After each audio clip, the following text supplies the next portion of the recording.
en Lara ha existido un debate, como lo comenté en el video anterior, medio controversial también en torno a la posibilidad o a la existencia o no de sociedades cacicales o sociedades complejas en este territorio antes de la llegada de los europeos. Esto se debe debido a diversos hallazgos que en un momento comentaré que han generado que autores o autoras tomen una postura distinta entre sí. En la arqueología tradicional existen unas categorías particulares para definir a las sociedades que al fin de cuentas funcionan como modelos para poder entenderlas y para poder estudiarlas. Por lo tanto, al ser modelos, son maleables y al fin de cuentas responden a los intereses de cada investigador o investigadora. Eso es algo que tenemos que tomar bien en cuenta.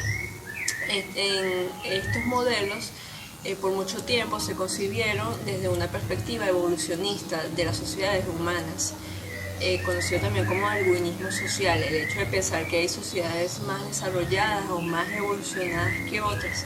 En este aspecto, en la arqueología, las sociedades cazadoras-recolectoras, que fueron las primeras que mencioné, son las más subdesarrolladas, por decirlo de una manera, y pasando posteriormente por distintas escalas hasta llegar a las más avanzadas, según ese momento, que serían los estados.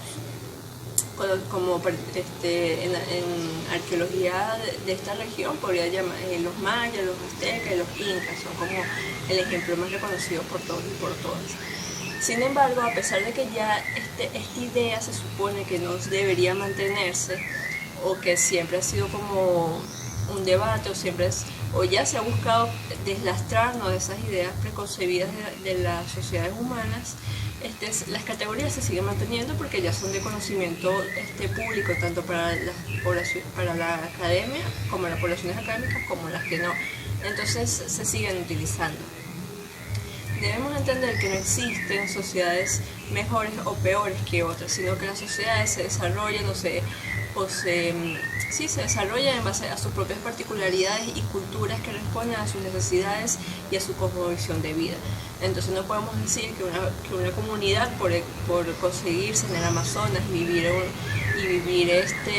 bajo sus lógicas son menos desarrolladas o son más, o cualquier otra de las ideas que siempre se nos ocurre a nosotros o a nosotras que vivimos en un edificio y tenemos televisor y todo esto. O sea, son cosas que no tienen nada que ver. Debemos entender a cada cultura dentro de sus particularidades. Entonces, aquí en Lara, debido al descubrimiento del yacimiento arqueológico, el Boulevard de Quíbor, que es un cementerio indígena, el más extensamente excavado del país, donde se encuentran más de 300 enterramientos humanos, ubicados todos en el Museo Antropológico de Quíbor. Este cementerio tuvo la particularidad de que tiene ciertas características en la forma de enterrar a los muertos, que que hicieron o hacen pensar por mucho tiempo investigadores e investigadoras que pertenecen a sociedades cacicales. Sin embargo, otros investigadores e investigadoras han dado cuenta de que consideran que este rasgo no es validero para considerar que aquí había sociedades complejas. Entonces, ¿qué pasa? Las sociedades cacicales o sociedades complejas se definen particularmente por varios aspectos. Uno es la especialización de las labores, en este caso cerámica, lítica o de otros tipos de industrias, es decir, la especialización en la producción de objetos. Otra cosa es la agricultura extensiva, es decir, para grandes poblaciones. Y una de las características más fundamentales es la jerarquización, es la existencia de un cacique o una cacica que era el que tenía el control político o esta aldea tenía control político regional de otras aldeas. Esa es como la característica más relevante o que define sobre todo las sociedades cacicales. Y otra característica se refiere al tratamiento diferenciado de los enterramientos. Por eso es que Boulevard se considera que perteneció a una sociedad cacical. Entonces, ¿qué pasa? Sin embargo, hay las investigaciones más recientes hechas por mí en mi proyecto de grado en la que estudié los cementerios, el cementerio Bolívar particularmente, se evidenció muy claramente que existe una diferenciación social en torno a la forma de enterrar a los muertos, es decir, enterramientos con bastantes objetos, con objetos exóticos, es decir, que no pertenecen a este territorio, y personas que no tenían tanto o que no tenían nada, así como otras características biológicas en los restos óseos que dan cuenta de que existía una división social en esa comunidad. Sin embargo, eso no necesariamente, o eso no responde a la cuestión de la jerarquización, porque existe otra propuesta que se llama sociedades complejas, que son sociedades con una forma de organizarse particulares, especializadas, bastante estructuradas, por decirlo de una manera, que no necesariamente implica que debe haber un poder político o alguien jerarquizado en este entorno. Esto también unas personas lo llaman heterarquía, que es justamente eso, que existen divisiones sociales, cada quien tiene como un rol particular en esta sociedad, sin embargo eso no implica que alguien tenga el poder político o económico. Sin embargo, estas son investigaciones, o este es un debate que yo considero que sigue abierto, porque hay todavía mucho campo que excavar en Lara, que siento que hasta que no se puedan llegar a estos espacios o llegar a hacer estas excavaciones, muy difícilmente podemos darle respuesta a esta discusión. Sin embargo, es un tema interesante porque no se puede negar que en Lara sí existió unas sociedades que tenían unas características muy particulares que no se han encontrado en otras partes de Venezuela y que no responden a sociedades igualitarias o cazadoras recolectoras o tribales igualitarias como las que comenté en otro momento. Por ejemplo, a partir del estudio de este cementerio se ha observado que existió el comercio a largas distancias, es decir, las poblaciones de esta zona intercambiaban con otras poblaciones de otras regiones del país. Aquí se han conseguido objetos de concha marina que no son propios de acá, puesto que la playa más cercana se encuentra a 400 kilómetros de distancia, más o menos 400 kilómetros de distancia.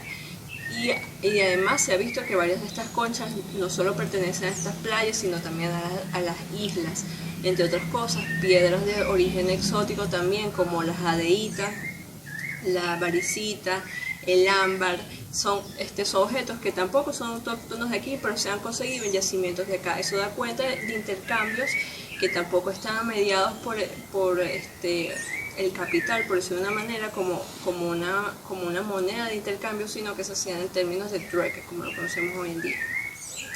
Además existía la división del trabajo, la división social del trabajo, que en un sentido que habían personas que se dedicaban a la agricultura, había unas personas que se dedicaban a la producción de cerámica, unas personas que se dedicaban a la producción de alimentos, los aspectos mágicos religiosos, o sea, existía además este tipo de divisiones, lo que implica también que, estamos hablando de una sociedad mucho más grande, además que para poder tener este tipo de divisiones, para poder tener y mantener este tipo de comunidades también implica una agricultura más elaborada, un proceso de agricultura más elaborada, más extensiva, que genere excedentes para mantener a toda la comunidad, ¿no? Entonces, este ha sido un aspecto que pueden profundizar un poco más. Yo dejé una de las lecturas mi tesis para que las personas que les interese este tema puedan profundizar algo más con respecto a esto. Si bien se supone que yo tengo que hablar sobre el contexto prehispánico, me voy a tomar el atrevimiento de comentar un poco más sobre las poblaciones indígenas en la llegada de los españoles. No voy a profundizar mucho en esto, desde un trabajo bastante amplio y bastante profundo sobre este tema, realizado por el anterior director del museo, uno de los anteriores directores del museo, Juan José Salazar, sobre este periodo, para que las personas que les interese también profundicen un poco más. Pero quería comentar que esta población, aquí en Lara, los españoles llegaron particularmente, los europeos llegaron en el año 1530. Federman fue el primero que tocó estas tierras, quienes escribió junto a su equipo y a su gente, escribía sobre las poblaciones que vivían aquí. Frecuentemente en el museo nos preguntan, ay, ¿cómo se llamaban las poblaciones indígenas? ¿Cuál era el nombre de las poblaciones indígenas de los restos que tenemos aquí en la exposición? Sin embargo, a nivel arqueológico eso no lo podemos saber, al menos que estas poblaciones hayan tenido escritura o hayan tenido una forma de nosotros poder interpretar esto. Sin embargo, los nombres que hoy en día conocemos fueron a partir de las descripciones y las crónicas que dejaron los españoles y los europeos cuando vinieron. Eso es importante saberlo porque también hay que tomar en cuenta de que ellos escribían o ellos las cosas que decían las hacían también desde su lógica. Ellos no buscaban entender o comprender la cosmovisión de las poblaciones indígenas, sino que ellos lo hacían desde su perspectiva. Entonces, solo para mencionar algunos nombres que en ese momento están los caquetíos, los irajaras, los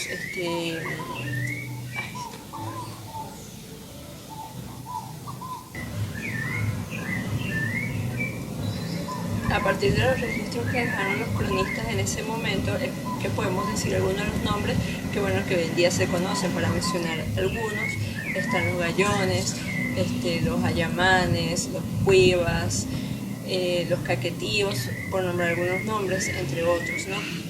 Entonces, estas poblaciones en el momento de la llegada de los españoles tenían, como los comenté hace un momento, tenían una forma bastante estructurada de vivir con sus dinámicas propias, sus ideas, su cultura, su religión, que fueron atropelladas e interrumpidas a partir de la llegada de los europeos. O sea, no les permitieron no les permitieron las condiciones para ellos poder seguir su vida, su historia, y eso no sabríamos cómo hubiese sido hasta el sol de hoy. Este aspecto, estas poblaciones, lo comenta Juan José Salazar, vivían también a través de la caza, a pesar de la agricultura. Algunos de los alimentos que cultivaban era la yuca, el maíz, principalmente el maíz, fue uno de los rubros más importantes de esta región, la uyama, entre otros. Masticaban coca y utilizaban muchos tipos de herramientas y otros tipos de prácticas para sobrevivir, para vivir en su momento. Estas prácticas y estos conocimientos fueron aprovechadas por los españoles, por los europeos, por mucho tiempo antes de ellos poder apropiarse de este territorio, porque por algo demoraron siglos en poder culminar su labor para lo que vinieron a esta región. Entonces ellos se aprovecharon de esto, por eso era necesario para ellos aprender de estas poblaciones indígenas cómo sobrevivir, qué plantas usar, cuáles son medicinales, cuáles son venenosas, qué animales se pueden comer, cómo los cazamos, entre otras cosas, ¿no? Entonces, por eso es que ellos pudieron sobrevivir a este territorio por mucho tiempo y fue un factor fundamental la intervención de las misiones, porque eran ellos, yo tengo un profesor que dice que los primeros antropólogos, porque eran los misioneros, porque ellos eran los que se encargaban de aprender la lengua, de entender su cultura, su religión, para poder estudiarlos, para poder intervenir en ellas, para poder cambiarle su forma de pensar, su cultura y poder usarla a su favor. Si bien esto no es completamente así, porque por algo fue complicado, fue un proceso difícil, o sea, hubo este proceso de resistencia muy fuerte, hubo alianzas, que eso no hay que negarlo, tampoco podemos pensar que las poblaciones indígenas en ese momento ni nunca ha sido así, y hoy en día no son así. Porque sean indígenas piensan todos igual, tienen las mismas concepciones, eso es una equivocación. En la colonia también los europeos aprovecharon los conflictos internos entre las etnias que vivían en este territorio para poder ellos imponerse, hacían alianzas con una comunidad para poder apropiarse de otra y así sucesivamente.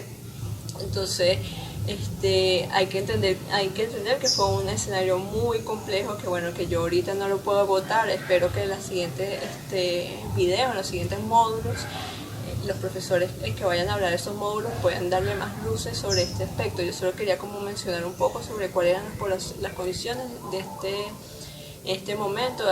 El profesor Juan José Salazar habla sobre una georregión Caquetía, que dijo que él comenta que eran poblaciones muy grandes, que vivieron en gran parte del occidente del país, que no se limitó al territorio larense, sino en Yaracuy, en Zulia. Se han conseguido, en términos de las crónicas, se han conseguido registro de esto. Entonces eran poblaciones que estaban muy complejas, que tenían relaciones interétnicas a través de alianzas, lo que él llamó confederaciones, que bueno, que ahí les dejo eso para que puedan profundizar más en el tema. Y bueno, lo último que quería comentar, que tampoco es parte de mi módulo, pero pienso que no es validero dejarlo por fuera, es hablar un poco sobre las poblaciones indígenas que viven hoy en día en Venezuela. Hay que recordar que los indígenas todavía siguen viviendo aquí y que no fueron extintos, o sea, tienen más tiempo aquí, son las poblaciones verdaderamente originarias de este territorio y que no se limitan a las piezas arqueológicas que uno haya, sino que están vivos, que uno puede hablar con ellos, uno puede interactuar con ellos y con ellas. Entonces, estas poblaciones en Venezuela, según el último censo indígena que se hizo en el 2011, existe la población total de 2,7% de la población total de Venezuela, es decir, aproximadamente 700.000 personas indígenas, censadas como indígenas. Aquí, las poblaciones más amplias en Venezuela son los Wayuu, los Cariñas, los Pemón. Sí, los Wayuu, los Cariñas, los Pemón, sí, ellos tres particularmente.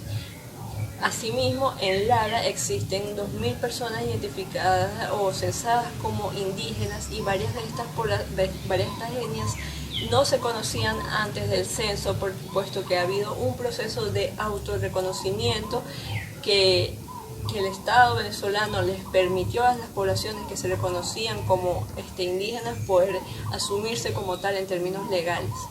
Entonces, aquí ahora contamos con gallones, con girajaras y con ayamanes, por mencionar algunos. Entonces, el proceso las poblaciones indígenas siguen siendo vidas en este país y en este territorio, y hay que decirlo, en condiciones sumamente precarias, puesto que han sido replegados de sus zonas de conocimiento, desenvolvimiento natural que siempre han poseído desde la colonia hasta nuestros días, han sido replegadas hacia las fronteras, hacia las zonas más alejadas, más inhóspitas, más complejas, que a pesar de que eso también les ha permitido sobrevivir, también ha implicado que ha desmejorado sus condiciones de vida notoriamente. Y bueno, considero que es parte de nuestras labores también reconocer esto, enseñarlo a las próximas generaciones y bueno, ser partícipes de poder de luchar junto a ellos para que estén en mejores condiciones y para nosotros reconocernos como parte de ellos y ellos como parte de ellos como nuestros ancestros, y que nos guste o no, a quienes les gusta o no, a quienes nos sentimos orgullosos y orgullosas de tener sangre indígena. Con esto culmino este módulo. Les recuerdo que este es un resumen muy sucinto sobre la historia y todo lo que se puede hablar sobre el territorio, sobre el aspecto prehispánico de esta georregión. Sin embargo, el museo siempre estamos dispuestos a brindarle todo el apoyo y la asesoría. Si necesitan algún tipo de libro, cualquier información en torno a este tema, nosotros siempre vamos a estar a la orden para ustedes. En este sentido, quiero comentar brevemente cuáles van a ser las evaluaciones. Van a ser 2 evaluaciones de este módulo. Ambos van a ser unos foros. Sin embargo, el primero va a ser un debate en el cual tienen que responder 3 preguntas. La primera tienen que comentar sobre, a partir de las cosas que han aprendido en este módulo, ya sea por el video o por los textos sugeridos, sobre los pueblos indígenas prehispánicos, qué ideas o qué preconcepciones terminaron como rompiéndose, por decirlo de una manera, sobre este tema. Es decir, qué cosas creías tú o te habían contado sobre estos pueblos indígenas y qué cosas estás viendo que no eran verdad, pues que capaz que eran mitos o entre otras cosas. Para comentar un poco sobre eso, y bueno, no lo dije en el video, pero para no dejarlo por fuera, un mito muy tradicional que siempre se ha comentado aquí en Lara sobre la existencia de los pigmeos.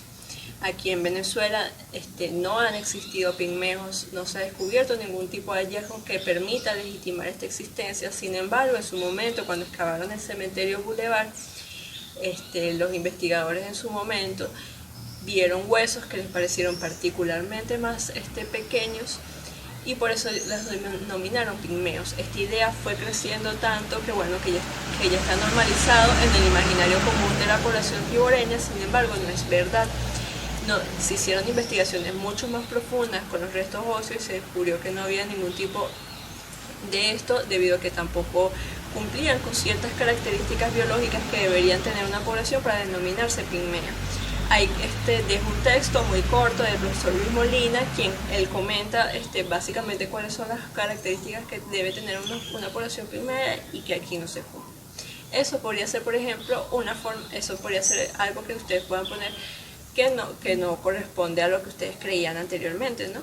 La siguiente pregunta sería, ¿cuál de estas anécdotas que cuentan nuestros compañeros fueron las que más te impresionaron y por qué? Y la última, ¿cuál de estas anécdotas o posturas no te convence tanto, no te parece, si no te convence tanto, la puedes debatir un poco, pero todo dentro de desde el sano debate, o sea, como lo comentamos en el principio del curso, siempre respetando al compañero o la compañera. Y la última evaluación también es una cuestión como más reflexiva, que también es un foro, sin embargo no tiene que ser contestados entre ustedes, si no quieren, no es obligatorio, que es para básicamente que nos cuenten alguna anécdota, una experiencia, una historia, algún cuento que hayan aprendido en su infancia o en su vida en torno a los pueblos indígenas vivos o muertos, que que hayan escuchado, que hayan aprendido alguna experiencia que hayan tenido con alguna población indígena, pero bueno, para también conocer un poco más sobre cuáles han sido nuestros acercamientos a estos saberes. Esto ha sido, espero que les haya gustado. Estamos a la disposición para todo y estamos a la orden para cualquier duda o pregunta de aquí en adelante.